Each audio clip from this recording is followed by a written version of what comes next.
TG Plus News edizione di Venezia, buonasera. In apertura del nostro notiziario La Cronaca. I Baschi Verdi di Venezia nel primo pomeriggio di mercoledì 31 luglio hanno effettuato un'azione investigativa antidroga a Mestre che ha portato a un arresto per spaccio di stupefacenti e detenzione abusiva di armi da fuoco. Dopo aver scoperto un giovane italiano già con precedenti di polizia in possesso di un etto di marijuana confezionata, è stata perquisita l'abitazione del giovane, trovando ulteriori 83 grammi di marijuana, 1,83 kg di hashish, 308.990 euro in contanti, una pistola di tipo revolver detenuta abusivamente, un bilancino di precisione, un macchinario e materiale vario per il confezionamento della sostanza stupefacente, un macchinario per il conteggio del denaro contante, dispositivi elettronici, appunti e documentazione relativa all'attività illecita. Tutto a posto sotto sequestro. Il 27enne è stato portato nella casa circondariale di Santa Maria Maggiore. Ancora cronaca. Nella mattinata del 4 agosto i carabinieri del nucleo natanti di Venezia hanno tratto in arresto due cittadini stranieri di 41 e 44 anni, poiché ritenuti responsabili del reato di tentato furto in abitazione in concorso. Nello specifico, la pattuglia è intervenuta a seguito di un'effrazione in corso presso un'abitazione del centro storico di Venezia, segnalata da un cittadino alla centrale operativa dei carabinieri, riuscendo a bloccare due individui stranieri trovati a poca distanza dall'abitazione in possesso di arnesi da scasso verosimilmente usati poco prima. I militari dell'Arma hanno inoltre appurato che uno dei due, nonostante fosse già stato espulso nel 2022, avrebbe fatto irregolarmente rientro in Italia.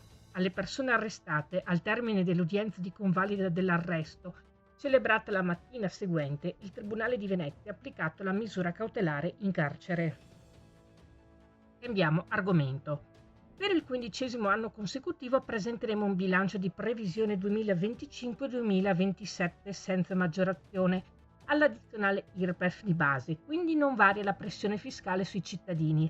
È allo studio comunque l'introduzione di una maggiorazione dell'IRAP, imposta che si applica solamente alle attività produttive.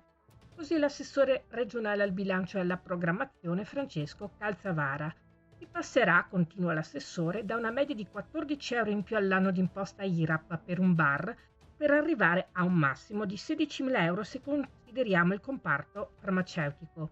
Tra le partite più importanti che saranno finanziate con il gettito dell'IRAP tributaria, ricordo il contributo alla finanza pubblica, il costo in capo alle regioni per le elezioni del 2025 e gli ATER. Inoltre, questa entrata genererà anche cassa per opere pubbliche strategiche e impianti sportivi del Veneto, conclude Calzavara.